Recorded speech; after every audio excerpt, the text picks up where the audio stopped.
तो अब आपको बताते हैं कि इस पूरे विश्व में, इस पूरी पृथ्वी के ऊपर अगर कोई भी ये कहता है कि मैं कल की अवतार हूं, और कोई भी ये मानता है उनको मानने वाला कि हमारा गुरु, हमारा सतगुरु, हमारा शंकराचार्य, हमारा महंत कल्कि है, जिन लोगों ने कल्कि के नाम से धंधे शुरू कर रखे हैं, किसी के भी मस्तिष्क पे जो धार्मिक नेता है, धार्मिक, क्योंकि यहां पे स्पिरिचुअलिटी की बात हो रही है, यहां पे उस सायरन की बात हो रही है, जो हिंदू धार्मिक नेता होगा, जो गुरु होगा, जिसके विषय में कहा जाता है कि वो कल्कि है, वो जन्म ले चुका है, कोई कहता है वो प्रकट हो चुका है, कोई कहता है वो अपना काम भी शुरू कर चुका है, उसकी सबसे पहली पहचान आप रूपा आनंद जी कह लीजिए, वैसे भविष्यवाणी तो नास्तेदमस जी की है, इन्होंने कॉपी की है, इनको नहीं पता था इन बातों का। तो उसकी पहचान इन्होंने बताई कि जो आंखों की दोनों बोहें हैं उनके मध्य वी का निशान होगा, अर्ध चंद्रमा का निशान होगा। तो अब वीडियो आगे जो बनने जा रहा है, अब यहां से मुझे सारे प्रमाण आप लोगों को दिखाने पड़ेंगे। मैं बहुत सारे लोगों का नाम बताऊंगा, लेकिन फिट किसके ऊपर बैठेगा ये आपने डिसाइड करना है। तो इस पूरी पृथ्वी पे, इस पूरे ब्रह्मांड में, खाली पृथ्वी नहीं, इस पूरे ब्रह्मांड में आध्यात्मिक क्षेत्र में यदि कोई संत है, महात्मा है, और जिसके विषय में, जिसको टारगेट करके नास्त्रेदमस जी ने बरसों पहले भविष्यवाणी की थी कि वो जो हिंदू सायरन, हिंदू संत होगा, जिसका पूरे विश्व पे एक छत्र राज होगा, जिसको पूरी दुनिया पूजेगी, और जो पूजने के लायक है, जिसका एक झंडा होगा, जिसकी एक भाषा होगी, बड़े बड़े राष्ट्रों के राष्ट्र अध्यक्ष यानी प्रधानमंत्री, राष्ट्रपति अपने राजकाज की शुरुआत उससे सलाह लेके किया करेंगे, यानी वो उन सब का धार्मिक गुरु होगा। उसके दोनों बाहों के बीच में वी का निशान होगा, अर्ध चंद्र बिंदु, अर्ध चंद्र आधा चंद्रमा की तरह होगा। और इस पूरे विश्व में अगर ये पहचान किसी आध्यात्मिक संत, महंत या गुरु के ऊपर फिट बैठती है, पूरे विश्व में वो केवल एक ही महापुरुष है। उस महापुरुष का वो पवित्र नाम लेने से पहले, उस महापुरुष का वो पवित्र नाम लेने से पहले, क्योंकि बाइबल में एक जगह जिक्र आता है कि यहूदी लोग अपने परमेश्वर का नाम लेने से पहले जब वो बाइबल को पढ़ा करते थे, तो बाइबल में उस महापुरुष का, उस परमेश्वर का, जिसे भी वो कहते हैं या जानते हैं, मानते हैं, उनका नाम लेने से पहले वो लोग नहाया करते थे, स्नान किया करते थे कि हमारे खुदा का इतना नाम पवित्र है, इतना पाक है कि बगैर नहाए हम उसका नाम नहीं लेते थे। तो पुण्यात्माओं, जो पूरे विश्व की काया पलटेगा, विनाश के समय में उन आत्माओं को बचाएगा अपनी पावर से, जो प्राकृतिक आपदाओं को रोकने में समर्थ है, यूं हाथ कर देगा, अगर गिरता हुआ ग्लेशियर होगा वहीं टिक जाएगा, यूं हाथ कर देगा, सूरज अपनी जगह स्टेबल हो जाएगा। वो परम शक्ति है इस भारत देश की पवित्र भूमि पे। उस परम शक्ति का नाम लेने से पहले जितने भी आत्माएं उस परम सत्ता के संपर्क में हैं, मैं उन सभी से निवेदन करूंगा कि हम 2 मिनट के लिए उस वर्तमान के कल्कि अवतार, उस सुप्रीम, उस सायरन धार्मिक नेता, उस गॉड परमेश्वर अल्लाह का वो पाक पवित्र नाम सोशल मीडिया के माध्यम से, इस इंटरनेट के माध्यम से देश दुनिया तक पहुंचाने के लिए, लोगों को बताने से पहले 2 मिनट के लिए हम उनके चरणों की वंदना करेंगे। हम मानसिक उनके चरणों की सेवा करेंगे। उनके चरणों के ऊपर मानसिक क्रिया से स्वच्छ जल डालकर नीचे एक स्वच्छ पात्र रखकर फिर हम उनके मानसिक क्रिया से उस चरणा अमृत का पान करेंगे। उसके बाद हम उस महापुरुष का नाम इस जुबान से पूरे देश और दुनिया को आज इस लाइव शंका समाधान के माध्यम से बताएंगे।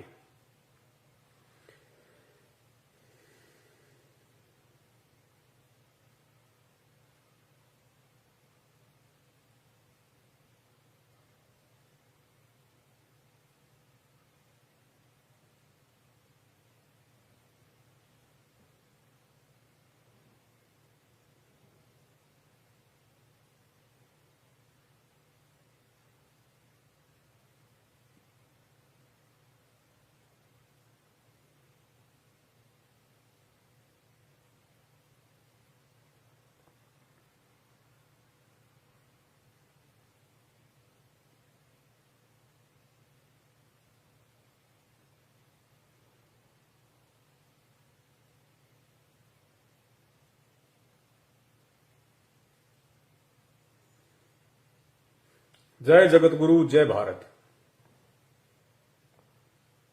तो पुण्यात्माओं, मेरे भाई और बहनों, आज का ये लाइव प्रोग्राम देखने वाले आप सभी मेरे मित्रों, मैंने पहले कहा था श्री रामचंद्र जी त्रेता युग में आए थे तो कोई जानवर बन के नहीं आए थे, इंसान के रूप में आए थे, सर पे सींग लगा के नहीं आए थे। लेकिन उस समय वो विष्णु जी थे, विष्णु जी के अवतार थे। लेकिन इतिहास उठा के देख लो, क्या त्रेता युग में जिस समय वे धरती पे मौजूद थे, क्या किसी ने उनको भगवान विष्णु का अवतार माना? क्या किसी ने उनको भगवान की दृष्टि से देखा?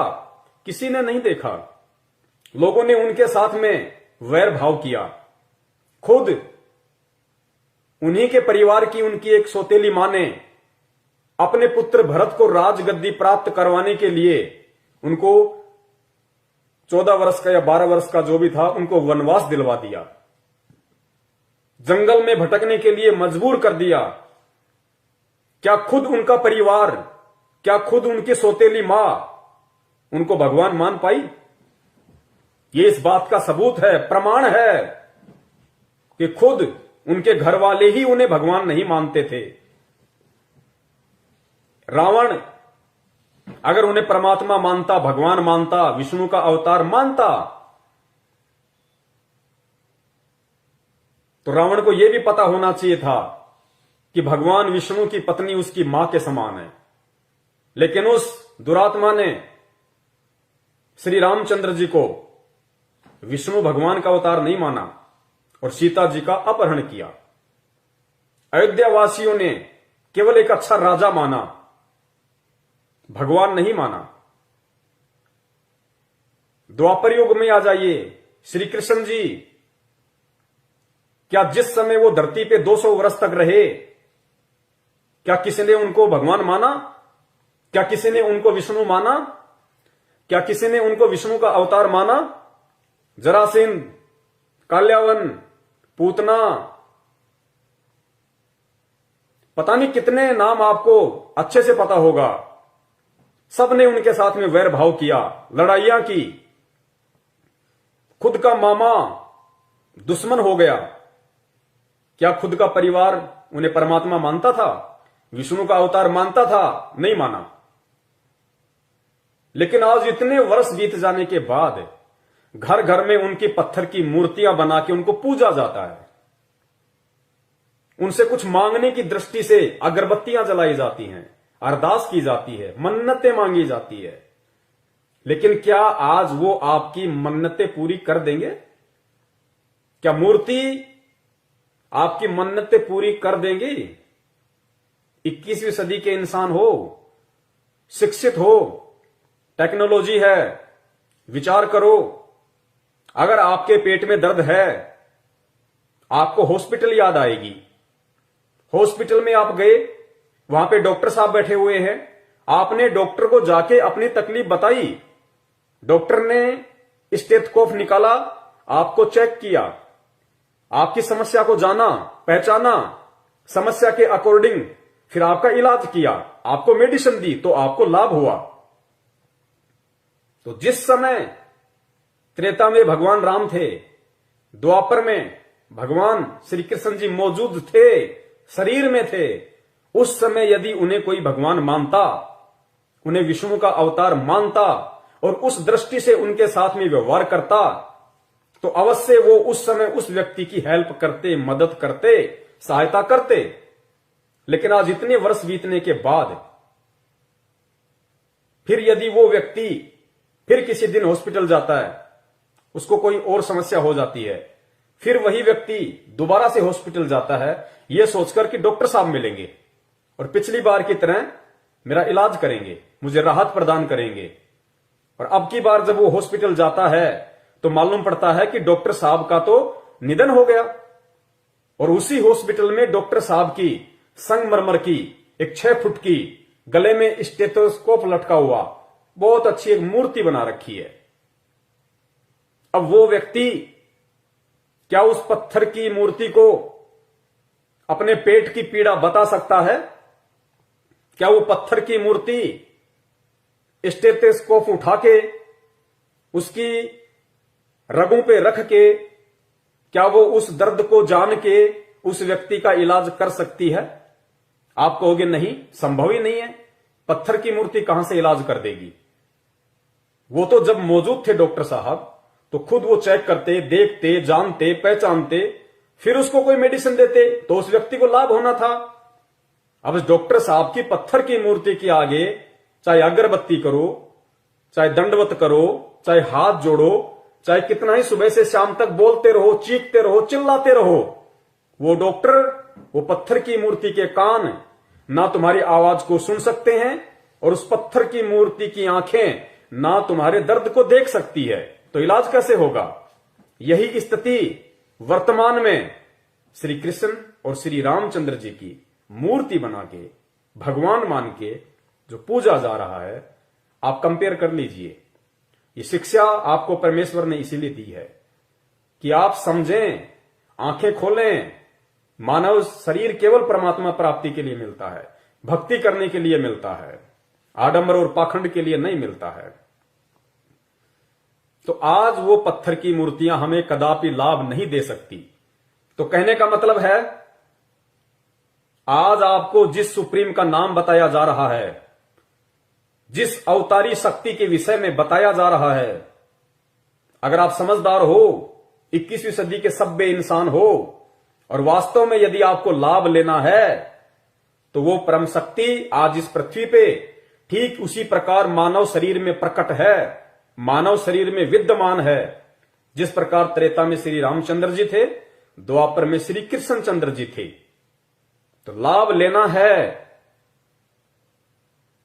तो उनके विषय में जान के, बहुत अच्छे से पहचान के और विचार करके, मनन करके, मंथन करके निष्कर्ष निकालना वीडियो एंड तक देख के, क्योंकि अभी शुरुआत है, अभी केवल भूमिका बनी है।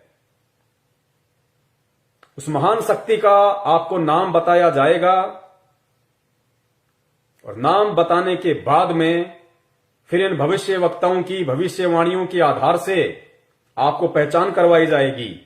क्योंकि भगवान जब भी पृथ्वी पे आता है, या भगवान जब जब पृथ्वी पे आया है, भगवान ने जब जब अधर्म का नाश करने के लिए, सत्य की सत्ता स्थापित करने के लिए, दुनिया में सुख और शांति पैदा करने के लिए अगर यहां पे उनका अवतरण हुआ है, वो प्रकट हुए हैं, तो सुअर बन के प्रकट नहीं हुए, गधे बन के प्रकट नहीं हुए, राक्षसों की तरह सींग लगा के नहीं आए।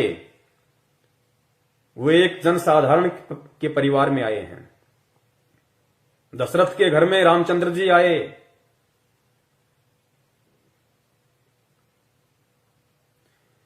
और द्वापर युग में नंद जी के घर पे श्री कृष्ण जी आए। इसी प्रकार वो परम शक्ति जैसी लीला विष्णु अवतार उन महापुरुषों ने की, वैसी ही लीला एक जन साधारण की तरह वो परम शक्ति जो ब्रह्मा विष्णु महेश से असंख्यों गुना ज्यादा पावरफुल है, वो आज इस पृथ्वी पे मौजूद है, जिसका गुणगान चारों वेद करते हैं। गीता जी जिसकी महिमा का गुणगान करती है, वो महापुरुष आज इस पृथ्वी पे प्रकट है, जिसे इन भविष्य वक्ताओं ने कल्कि का नाम दिया है, वर्तमान समय वाले कल्कि का नाम, कि वो आ चुका है, अपना काम शुरू कर चुका है। और प्रथम पहचान के रूप में रूपा आनंद जी ने नास्त्रेदमस की भविष्यवाणी का हवाला देते हुए और उत्तराखंड के सभी साधु संतों की मीटिंग के बाद में जो पहचान बताई गई कि वो जो कल्कि होगा, जो महापुरुष होगा, जो अवतारी शक्ति होगी, जिसके बराबर कोई भी समर्थ नहीं होगा, उसके मस्तिष्क पे अर्धचंद्र का निशान होगा, वी का निशान होगा। तो वो परम शक्ति, वो महापुरुष, वो साइरन द ग्रेट, वो नास्त्रेदमस का हिंदू नेता, वो ब्रह्मा विष्णु महेश दुर्गा और काल का पालक, जो उनका भी पेट भर रहा है, और जो आज एक सामान्य व्यक्ति की भूमिका में इस भारत देश की पवित्र भूमि पे प्रकट है, उनके चरण कमल इस पृथ्वी को स्पर्श कर रहे हैं। वो परम शक्ति गांव धनाना, जिला सोनीपत, हरियाणा, और उस परम शक्ति का नाम है परम पूज्य परम पिता परमेश्वर, सारी सृष्टि के रचनहार, कुल मालिक कबीर साहेब सतगुरु रामपाल जी महाराज। बंदी छोड़ सतगुरु रामपाल जी महाराज की जय हो। ये है वो परम शक्ति, वो अखिल ब्रह्मांड का स्वामी, वो जगत गुरु, वो नारायण, जिसकी कथाएं भगवान विष्णु को केंद्रित करके सुनी और सुनाई जाती हैं, जिसकी महिमा का गुणगान हिंदू धर्म के चारों पवित्र वेद करते हैं, मुसलमान भाइयों की कुरान शरीफ करती है, सिखों का गुरु ग्रंथ करता है। वो महापुरुष, वो परम शक्ति, वो परम सत्ता, वो साइरन द ग्रेट, वो भविष्यवाणियों में भविष्य वक्ताओं का कल्कि, वो सुप्रीम पावर, वो सुप्रीम गॉड, जिसे राम कह लीजिए, खुदा कह लीजिए, अल्लाह कह लीजिए, वाहि गुरु कह लीजिए, वो परम सत्ता परम पूज्य सतगुरु रामपाल जी महाराज जी हैं। अब आगे आपको एक एक पॉइंट के आधार पे, इन भविष्य वक्ताओं की भविष्यवाणियों के पॉइंट के आधार पे साबित किया जाएगा, क्योंकि कहते हैं कि हाथ कंगन को आरसी क्या और पढ़े लिखे को फारसी क्या। ये मैं नहीं कहूंगा, आप ही के भविष्य वक्ता, जिनको आप लोगों ने सुप्रीम बना रखा है, जिनके यूट्यूब पे वीडियो चलते हैं, जिन्होंने भविष्यवाणियां कर रखी हैं, और इन्हीं भविष्य वक्ताओं ने जो पहचान उस कल्कि को लेके की है, उस सुप्रीम को लेके की है कि वो प्रकट हो चुका है। एक एक पॉइंट, एक एक बात सोने की तरह परम पूज्य सतगुरु रामपाल जी महाराज जी के ऊपर सोने की तरह खरी उतरेगी, खरी सह सबूत प्रमाणित।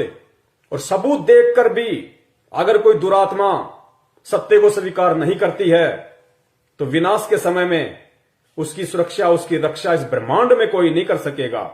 क्योंकि अगर एकमात्र रक्षक, संरक्षक इस पृथ्वी पे यदि मानव जाति का कोई होगा, केवल परम पूज्य सतगुरु रामपाल जी महाराज जी होंगे, जो स्वयं साक्षात पूर्ण ब्रह्म परमेश्वर कबीर साहिब जी हैं। स्वयं कबीर परमेश्वर हैं। भगवान आएगा सींग लगा के नहीं आएगा। और गीता जी में कहा गया है कि अर्जुन, अगर तुझे पूर्ण संत की, तत्वदर्शी संत की पहचान करनी है, अपना आत्म कल्याण, अपना उद्धार करवाना है, तो उसकी पहचान सिर्फ ज्ञान से होगी, बाह्य आडंबरों से पहचान नहीं होगी। जटा रखवाली, किसी ने बिल्कुल खोपड़ी बिल्कुल सपाचट करवा रखी है, किसी ने मूछें करवा रखी है, किसी ने दाढ़ी करा रखी है, गले में बड़ी बड़ी मालाएं पहन रखी हैं, कानों में बड़े बड़े कुंडल पहन रखे हैं, या कोई नंगा फिरता है, कोई आधे कपड़े पहन के फिरता है, ये पहचान परम संत की नहीं होती। उस परम संत की, जो स्वयं पूर्ण परमात्मा कबीर साहिब जी होते हैं, उनकी पहचान सिर्फ और सिर्फ ज्ञान से होगी। कौन से ज्ञान से? जो पवित्र गीता जी में वर्णित है, जो पवित्र चारों वेदों में वर्णित है, जो पवित्र मुसलमान धर्म की कुरान शरीफ में वर्णित है, जो पवित्र गुरु ग्रंथ साहिब जो सिखों का है उसमें वर्णित है। बाइबल में जिसकी पहचान है, केवल वही एकमात्र परम सत्ता, परम शक्ति, सुप्रीम सायरन, कल्कि, उनको कुछ भी कह लीजिए, क्योंकि सारी उपमाएं केवल उस परम पिता परमेश्वर के लिए हैं, जो परम पूज्य सतगुरु रामपाल जी महाराज जी के रूप में धरती पे प्रकट हैं। तो वो जो अर्धचंद्र की जो बात कही गई है, वी फॉर विक्ट्री की जो बात कही गई है, इस पूरे ब्रह्मांड में आध्यात्मिक क्षेत्र से जुड़ा हुआ यदि कोई संत, महात्मा, पीर, पैगंबर, कुतुब, ओलिया, काजी, मुल्ला, पंडित, शंकराचार्य, संत, महंत, पादरी, पोप, अगर कोई है इस दुनिया में जिसके मस्तिष्क पे, जिसकी बाहों के मध्य अगर अर्धचंद्र का साइन है, वी का निशान है, केवल वो महापुरुष परम पूज्य सतगुरु रामपाल जी महाराज जी हैं। अपनी आंखों का चश्मा उतार के अच्छे से उनकी फोटो को जूम करके और आंखों से पहले अपने दिल और दिमाग को साफ करके देखना, स्पष्ट दिखाई देगा। प्रमाण आपको दे देते हैं। हालांकि मैं फोटो दिखाऊंगा, आपको साफ दिखाई नहीं देगी। इंटरनेट से देख लेना, यूट्यूब पे देख लेना, गूगल पे देख लेना। लाखों की संख्या में परमपिता परमेश्वर जी के, संत रामपाल जी महाराज जी रूप वाले, स्वरूप वाले इस बॉडी की, इस चेहरे की फोटोएं डली हुई है। आंखों से पहले दिल और दिमाग को साफ करना मत भूलना। स्पष्ट दर्शन देगा परमेश्वर, स्पष्ट दिखाई देगा। सुनिए, परमपिता परमेश्वर सतगुरु रामपाल जी महाराज जी ने अपने सत्संगों में बहुत समय पहले ही इस बात का जिक्र कर दिया था। अपने बच्चों को दृढ़ता देने के लिए, अपनी पहचान करवाने के लिए नास्त्रेदमस की इसी भविष्यवाणी को पढ़ा के, जिक्र करके सुन लीजिए। 1999 में ये क्या बोला गया है कि एक ऐसे व्यक्ति ने जन्म लिया है जिसकी अकेले ही उत्पादित शक्ति किसी भी शक्ति संपन्न राष्ट्र के बराबर होगी। वह एक भाषा, एक संस्कृति, एक धर्म की आचार संहिता सर्जन करेगा। यहां देखिएगा 43 पृष्ठ पे यहां लिखा है कि दिव्य देहधारी पुरुष ने जन्म लिया है। वे सबके मन में प्रसन्नता भरेंगे, दुनिया भर के कष्ट दूर करेंगे। अन्यायी और अत्याचारियों को भी वह ठीक करेंगे। रात्रि के प्रथम पहर में जब मैं प्रगाढ़ निद्रा में होता हूं तो स्वप्न में एक दिव्य पुरुष को देखता हूं, दिव्य व्यक्ति को। किसी जलाशय के निकट बैठे हुए इस योगी के मस्तक में दोनों भावों के जहां मिलती हैं तो उसमें अर्ध चंद्रमा के दर्श होते हैं। उसके बाल सफेद हैं, सुबर वेशभूषा है या निसाधारण सुंदर, वर्ण गौर है, गोरा कलर है, तथा पैरों में चर्म विहीन पाहन यानी पादुकाएं हैं। बिना चमड़े की जूतियां पहनता है। आज तो हमने पूरे अनुयायियों से कोई बैन लगा रखा है कि चमड़े की जूती तुमने पहननी है, नहीं मैं तो पहनूं था कितने। देखिए, परमपिता परमेश्वर जी ने, जो दुनिया का सायरन है, दुनिया की नजरों में कल्कि है, महापुरुष है, उन्होंने अपने बच्चों को सत्संग के माध्यम से काफी वर्ष पहले ये संकेत कर दिया था, इशारा कर दिया था, नास्त्रेदमस जी की भविष्यवाणी का जिक्र करते हुए। उन्होंने जो अर्धचंद्र की बात अपने सत्संग में बताई है, लेकिन खुल के नहीं बताया, क्योंकि अब वो ये नहीं कहेंगे कि बच्चों मेरे मस्तिष्क पे अर्धचंद्र का निशान है। समझदार को संकेत काफी होता है। आगे नास्त्रेदमस जी ने कहा कि वो जो हिंदू संत होगा, वो जो सायरन होगा, वो चर्म विहीन पादुकाएं पहनेगा। चर्म विहीन मतलब बिना चमड़े के चप्पल और जूते पहनेगा।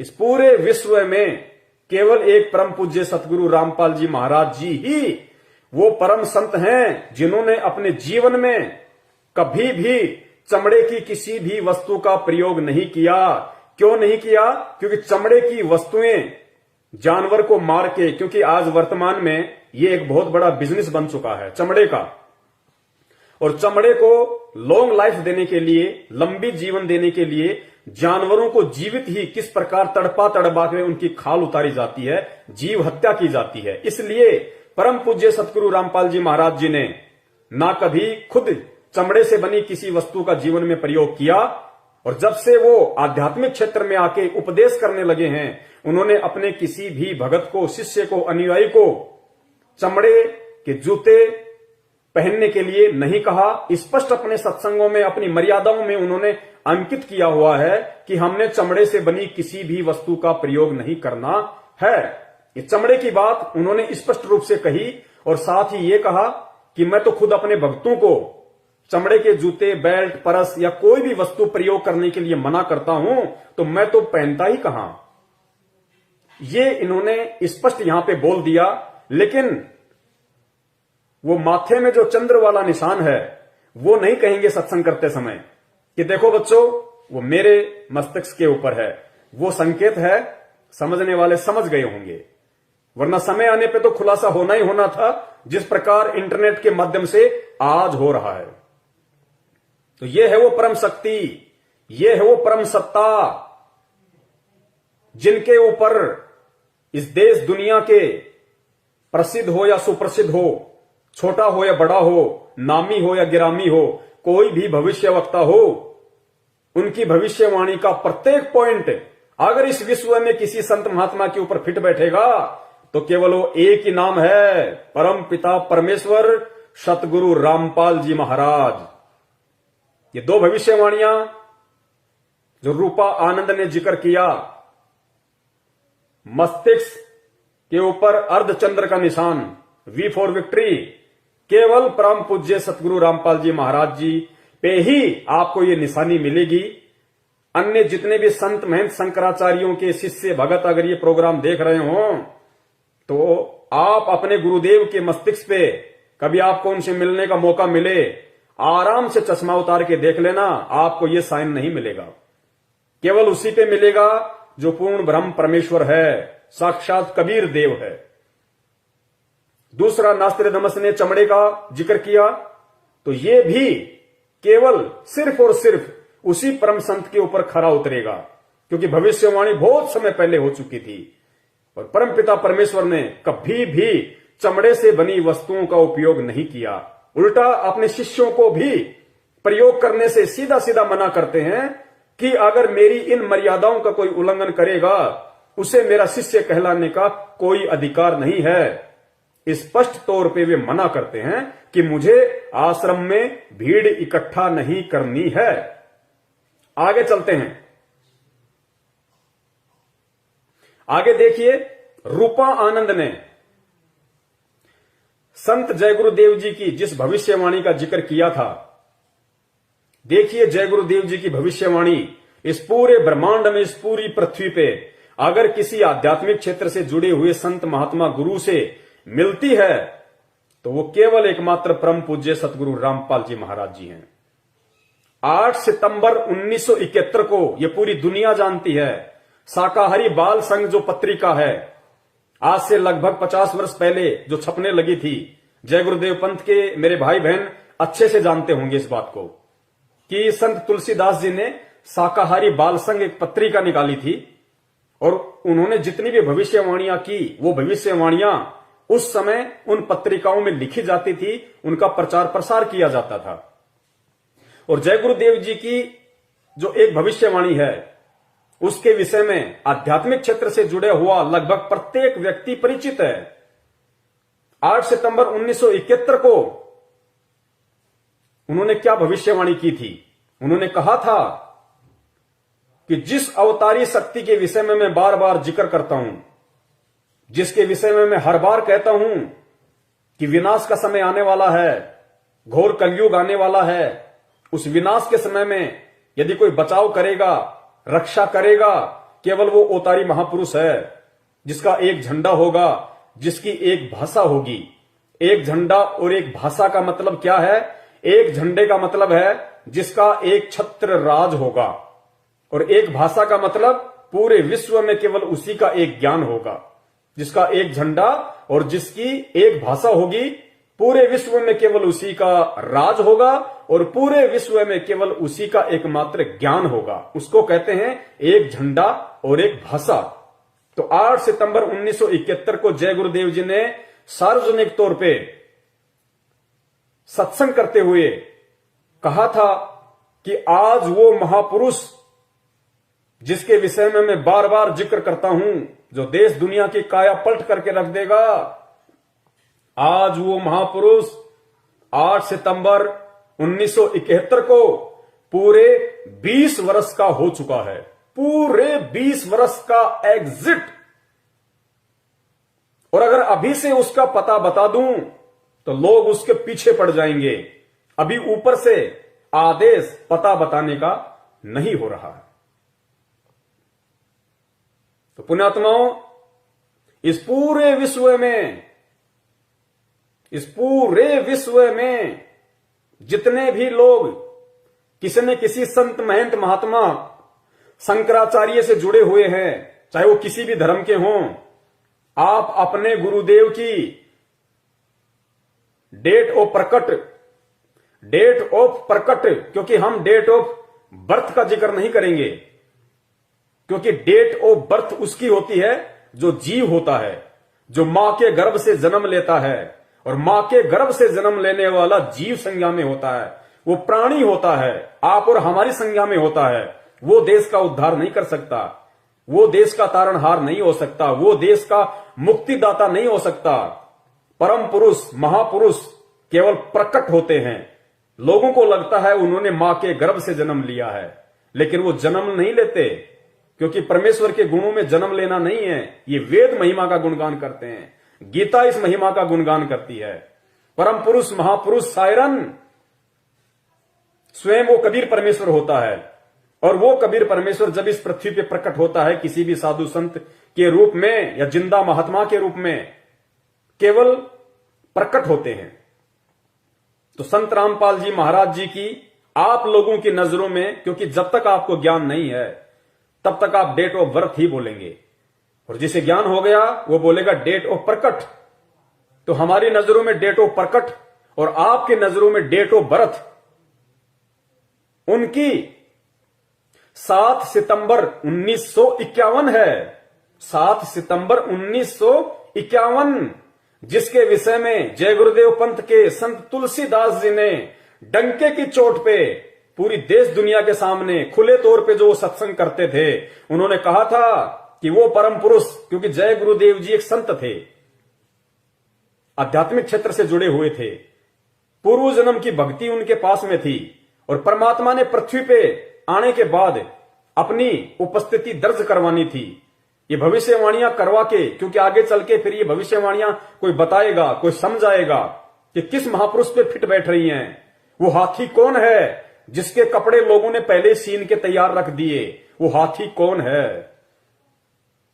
सो संत जय गुरुदेव की जो भविष्यवाणी है, जो ये कपड़ा है, केवल हाथी पर ही फिट बैठेगा, गधे पे या झोटे पे अगर कोई फिट बैठाने की कोशिश करेगा तो नहीं बैठेगी, मजाक बनवाएगा अपना आने वाले इतिहास में।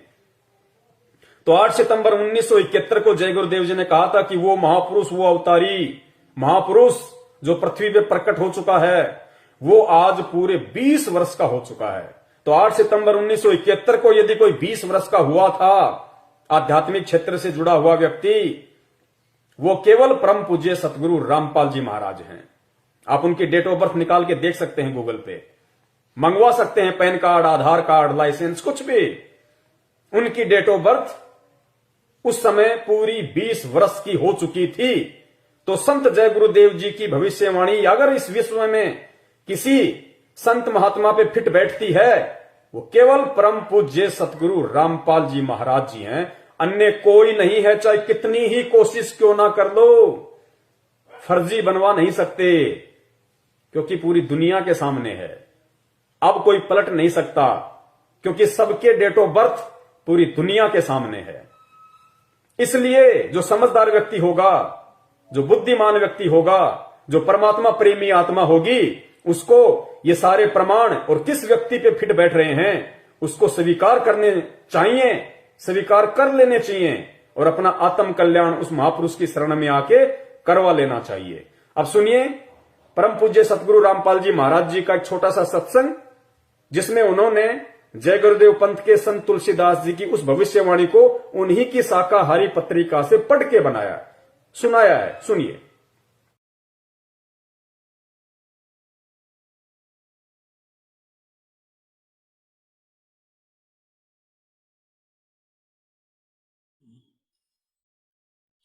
भाई सतगुरु तिलक अजप्पा माला युक्त जटा रखवावे।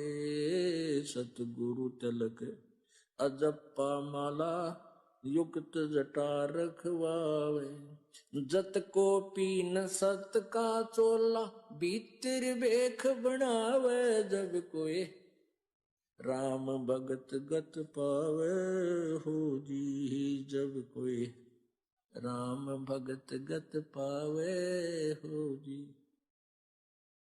भाई लोक लाज मर्याद जगत की तरण ज्यों तोड़े बगावे। लोक लाज मर्याद जगत